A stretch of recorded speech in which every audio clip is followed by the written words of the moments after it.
11ರಂದು ಪತ್ರಿಕಾ ದಿನಾಚರಣೆ.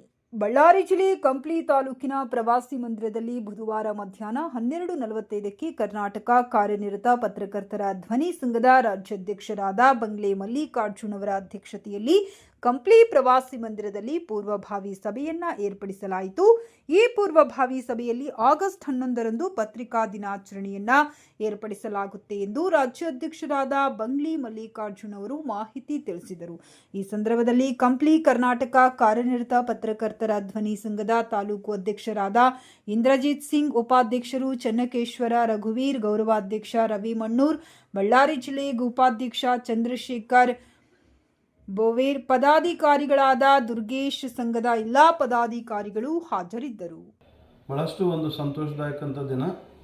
ಇವತ್ತು ಕಂಪ್ಲಿ ಪಟ್ಟಣಕ್ಕೆ ಬಂದು ಎಲ್ಲರೂ ಒಟ್ಟುಗೂಡಿ ಸುಮಾರು ಹೊತ್ತು ಡಿಸ್ಕಷನ್ ನಂತರ ಪತ್ರಿಕಾ ದಿನಾಚರಣೆಯ ಪೂರ್ವಭಾವಿ ಸಭೆಯಲ್ಲಿ ಅನೇಕ ರೀತಿಯಿಂದ ಚರ್ಚಿತವಾಗಿ ಎಲ್ಲರ ಅಭಿಪ್ರಾಯದ ಮೇರೆಗೆ ಆಗಸ್ಟ್ 11ನೇ ತಾರೀಕು ಪತ್ರಿಕಾ ದಿನಾಚರಣೆ ಕಂಪ್ಲಿ ನಗರದಲ್ಲಿ ನಡೆಸಬೇಕಂದ್ಬಿಟ್ಟು ಈಗಾಗಲೇ ಪೂರ್ವಭಾವಿ ಸಭೆಯಲ್ಲಿ ತೀರ್ಮಾನವಾದಂತೆ ಇನ್ನು ಹೆಚ್ಚಿನ ಗೆಸ್ಟುಗಳು ಯಾರು, ಸನ್ಮಾನಿತ ಯಾರು, ಪ್ರತಿಭಾ ಪುರಸ್ಕಾರಕ್ಕೆ ಇರ್ಬೋದು, ಮತ್ತೊಂದು ಇರ್ಬೋದು, ಎಲ್ಲ ರೀತಿಯಿಂದ ಮತ್ತೊಬ್ಬ ಸಭೆ ಮಾಡಿ ಇಲ್ಲಿನ ಪದಾಧಿಕಾರಿಗಳು ಇಂದ್ರಜಿತ್ ಸಿಂಗ್ ಅವರ ನೇತೃತ್ವದಲ್ಲಿ ಸಭೆ ಸೇರಿ ಕಾರ್ಯಕ್ರಮ ಯಶಸ್ವಿಗೊಳಿಸಲು ನಾನು ಈಗಾಗಲೇ ಅವರಿಗೆ ಮೌಖಿಕ ಆದೇಶ ನೀಡಿದ್ದೇನೆ.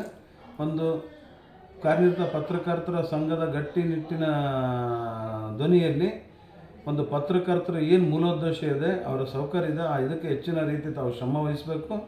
ಅಷ್ಟೇ ರೀತಿಯಾಗಿ ಸಾಮಾನ್ಯ ಜನರ ಪ್ರೀತಿ ಪಾತ್ರಕ್ಕೆ ತಾವೆಲ್ಲ ಸಂಘಟನೆ ಇದರಿಂದ ಒಂದು ಒಳ್ಳೆಯ ಹೆಸರು ತಗೊಂಡ್ಬಿಟ್ಟು ಒಂದು ಉನ್ನತ ರೀತಿಯಲ್ಲಿ ಸಾಗಬೇಕು.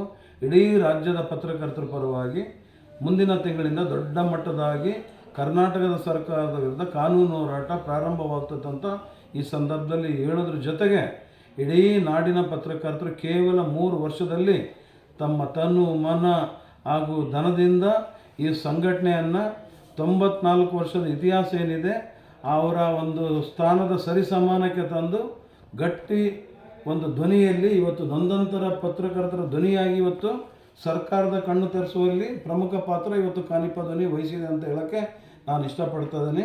ಇದಕ್ಕೆಲ್ಲ ಪ್ರಮುಖ ಕಾರಣ ಧ್ವನಿ ಇಲ್ಲದಂಥವ್ರಿಗೆ, ಧ್ವನಿ ಶಕ್ತಿ ಇಲ್ಲದಂಥ ಪತ್ರಕರ್ತರಿಗೆ ನಮ್ಮ ಕರ್ನಾಟಕ ಕಾರ್ಯನಿರತ ಪತ್ರಕರ್ತರ ಧ್ವನಿ ಹೆಚ್ಚಿನ ಶಕ್ತಿ ನೀಡಿ ಇವತ್ತು ವಾರ ಇರ್ಬೋದು, ಪಾಕ್ಷಿಕ ಇರ್ಬೋದು, ಮಾಸಿಕ ಇರ್ಬೋದು, ಸ್ಥಳೀಯ ಪತ್ರಿಕೆಗಳು ಇರ್ಬೋದು, ದಿನಪತ್ರಿಕೆ ಇರ್ಬೋದು, ಜಿಲ್ಲಾ ಮಟ್ಟದ ಪತ್ರಿಕೆ ಇರ್ಬೋದು, ಎಲ್ಲರಿಗೂ ಆ ರೀತಿಯಾಗಿ ಅವರ ಭಾವನೆಗಳ ಜೊತೆ ಹೊಂದಿಕೊಂಡು ಅವರಿಗೆ ಆಸರೆ ಆಗಿ ಎಲ್ಲ ರೀತಿಯಿಂದ ಅವರಿಗೆ ಸಹಕರಿಸೋ ನಿಟ್ಟಿನಲ್ಲಿ ಮುಂದಿನ ದಿನ ಇವತ್ತೇನು ನಮ್ಮ ವರದಿಗಾರರಿಗೆ ಭಾಳಷ್ಟು ಅನ್ಯಾಯ ನಡೀತಿದೆ ಪತ್ರಿಕೆ ಮಾಲೀಕರಿಂದ, ಇವತ್ತು ನಾನು ಹೇಳ್ತಿರೋದು ಮಾಧ್ಯಮ ಪಟ್ಟಿಯಲ್ಲಿರುವಂಥ ಪತ್ರಿಕೆಯ ಸಂಪಾದಕರುಗಳಿಗೆ ಹಾಗೂ ನಮ್ಮ ಮಾಲೀಕರುಗಳಿಗೆ ಸ್ಪಷ್ಟವಾಗಿ ಮನವಿ ಜೊತೆಗೆ ಒಂದು ದೊಡ್ಡ ಮಟ್ಟದಾಗಿ ತಮಗೆ ಒತ್ತಾಯ ಮಾಡ್ತಾ ಇದ್ದೀನಿ.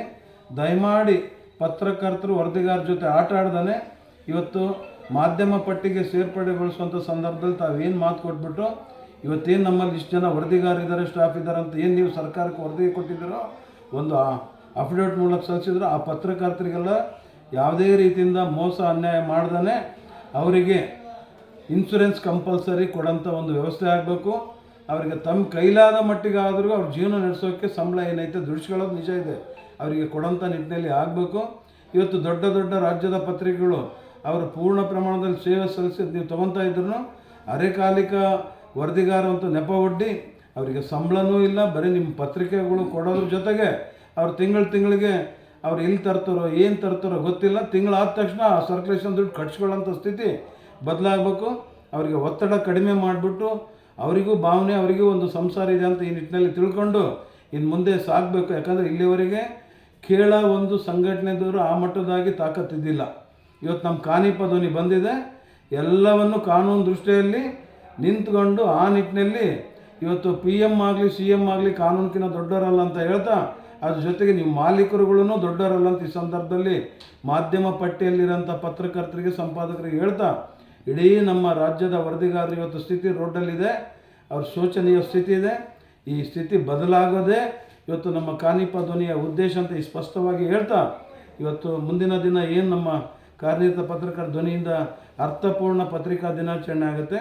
ಆ ಪತ್ರಿಕಾ ದಿನಾಚರಣೆ ದೊಡ್ಡ ಮಟ್ಟದ ಯಶಸ್ವಿಯಾಗಿ ಪತ್ರಕರ್ತರ ಆಶೋತ್ತರಗಳಿಗೆ ಅದು ಒಂದು ನಾಂದಿ ಆಗಲಿ, ಜೊತೆಗೆ ಪತ್ರ ಸಾಮಾನ್ಯ ಜನರ ಪಾಲಿಗೆ, ನೊಂದಂಥವರ ಪಾಲಿಗೆ ಅನ್ಯಾಯ ಅಕ್ರಮಗಳ ವಿರುದ್ಧ ಜನತೆಯ ಧ್ವನಿಯಾಗಿ ತಾವು ಸಾಗಬೇಕಂದ್ಬಿಟ್ಟು ಈ ಮೂಲಕ ತಿಳಿಸ್ತಾ ನನ್ನ ಮಾತಿಗೆ ವಿರಾಮ ನೀಡ್ತಾರೆ.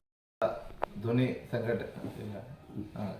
ಕಂಪ್ಲಿ ಕಾರ್ಯನಿರತ ಪತ್ರಕರ್ತರ ಧ್ವನಿ ಸಂಘಟನೆ ಕಂಪ್ಲಿಯ ಈ ದಿನ ಒಂದು ಪೂರ್ವಭಾವಿ ಸಭೆಗೆ ಆಗಮಿಸಿದಂತಹ ರಾಜ್ಯಾಧ್ಯಕ್ಷರಾದ ಬಂಗ್ಲೆ ಮಲ್ಲಿಕಾರ್ಜುನ್ ಸರ್ ಅವರು ಬಂದು ನಮಗೆ ಪೂರ್ತಿ ಒಂದು ಹುಮ್ಮಸ್ಸೆ ಅನ್ಕೋಬೋದು, ಒಂದು ಸಂತೋಷದ ದಿನ ಅಂತಂದೇ ನಾನು ಹೇಳ್ತೀನಿ. ಯಾಕಂದರೆ ಅಷ್ಟು ಬೂಸ್ಟಿಂಗ್ ಮಾಡಿದ್ದಾರೆ ನಮಗೆ. ಆ್ಯಕ್ಚುಲಿ ಎಲ್ಲರೂ ಬೇರೆ ಬೇರೆ ಕಡೆ ಇದ್ವಿ, ಎಲ್ಲರನ್ನೂ ಒಂದು ದಟ್ಟಿಗೆ ಸೇರಿಸಿ ಒಂದು ದಿನಾಂಕನೂ ಇವತ್ತು ಅವರೇ ನಿಗದಿಪಡಿಸಿದ್ದಾರೆ. ಸರ್ ಎಲ್ಲರ ಸಮ್ಮುಖದಲ್ಲಿ ಹೇಳ್ತಾ ಇದ್ದೀನಿ, ಅದೇ ದಿನಾಂಕದಂದು ವಿಜೃಂಭಣೆಯಿಂದ ಒಂದು ಪತ್ರಿಕಾ ದಿನಾಚರಣೆಯನ್ನು ನಡೆಸ್ತೀವಿ ಅಂತಂದು ಹೇಳ್ಬಿಟ್ಟು ಎಲ್ಲರ ಪರವಾಗಿ ನಾನು ಇವತ್ತು ಮಾತು ಕೊಡ್ತಾ ಇದ್ದೀನಿ. ಒಂದು ಸ್ಥಳನೂ ನಿಶ್ಚಯ ಆಗಿದೆ. ಇನ್ನು ಎಲ್ಲ ಸನ್ಮಾನಿತರದೆಲ್ಲ ನಾವೆಲ್ಲ ಟೀಮ್ ರೆಡಿ ಮಾಡಿಬಿಟ್ಟು ಒಂದು ವಿಜೃಂಭಣೆಯಿಂದ ಒಂದು ಕಾರ್ಯಕ್ರಮ ನಡೆಸ್ಕೊಡ್ತೀವಿ ಸರ್. ಆ ದಿನವೂ ನೀವೆಲ್ಲ ನಿಮ್ಮ ತಂಡದ ವತಿಯಿಂದ ಬಂದು ನಮಗೆ ಈ ರೀತಿಯೇ ಪ್ರೋತ್ಸಾಹಿಸ್ಬೇಕಂತಂದೇಳಿ ಈ ಮೂಲಕ ಕೇಳ್ಕೊತೀವಿ.